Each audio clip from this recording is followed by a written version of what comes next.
Empezamos esta píldora hoy y los días que siguen con esta oración pidiendo por la paz en Ucrania.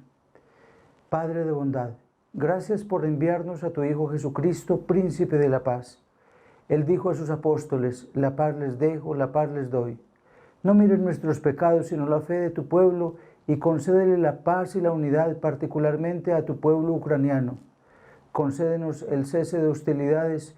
De esta manera te pedimos que este conflicto no se extienda en otros países.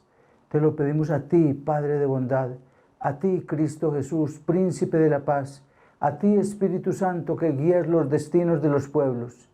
Virgen María, Reina de la Paz, intercede ante tu Hijo en esta hora difícil de nuestra historia. Amén. San Néstor, cuya fiesta celebramos hoy, durante las persecuciones del emperador Decio, defendió y ocultó a las comunidades cristianas de Panfilia, la actual Turquía. Se negó a sacrificar a los ídolos y se dejó descubrir en casa mientras rezaba. Fue arrestado, torturado y crucificado, mientras muchos fieles lo confortaban con la oración. Hoy, como píldora, vivamos el amor sin hacer alarde ni agrandarse. En la exhortación apostólica Amoris Laetitia, que yo les invito a tenerla y a leerla, en el capítulo 4 se nos explica las características del amor. Hemos visto que el amor es paciente, que es misericordioso, que no es celoso, que no tiene envidia. Hoy vemos que el amor verdadero no se engríe, no hace alarde ni es pretencioso. De hecho, San Pablo utiliza el término perperutai, que indica la vanagloria, el ansia de mostrarse como superior para impresionar a otros con una actitud pedante y algo agresiva. Quien ama no solo evita hablar demasiado de sí mismo, sino que además, porque está centrado en los demás, sabe ubicarse en su lugar sin pretender ser el centro.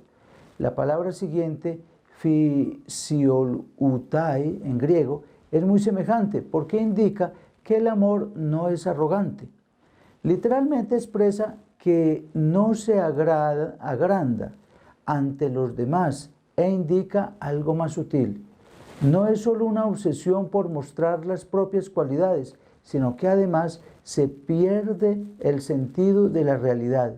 Se considera más grande de lo que es, porque se cree más espiritual o más sabio o más rico, etc. Pablo usa este verbo otras veces, por ejemplo, para decir que la ciencia hincha, el amor en cambio edifica.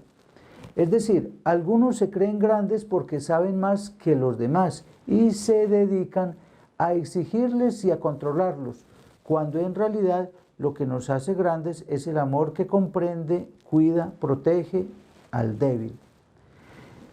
En otro versículo también lo aplica para criticar a los que se agrandan, pero en realidad tiene más palabrería que verdadero poder del Espíritu.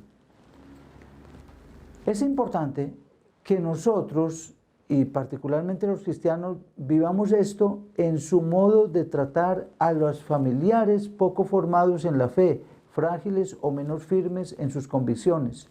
A veces ocurre lo contrario. Los supuestamente más adelantados dentro de su familia se vuelven arrogantes e insoportables. La actitud de humildad aparece aquí como algo que es parte del amor, porque para poder comprender, disculpar o servir a los demás de corazón es indispensable sanar el orgullo y cultivar la humildad.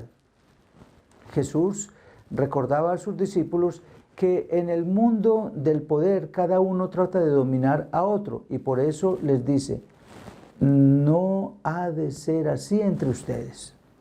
La lógica del amor cristiano no es la de quien se siente más que otros y necesita hacerles sentir su poder, sino que el que quiera ser el primero entre ustedes, que sea su servidor.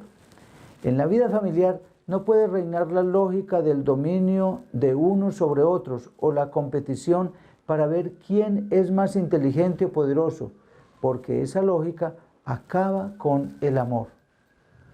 También para las familias es este consejo: tengan sentimientos de humildad unos con otros, porque Dios resiste a los soberbios, pero da su gracia a los humildes. Eso está en 1 Pedro, capítulo 5, versículo 5. Se lo repito: tengan sentimientos de humildad unos con otros, porque Dios resiste a los soberbios, pero da su gracia a los humildes.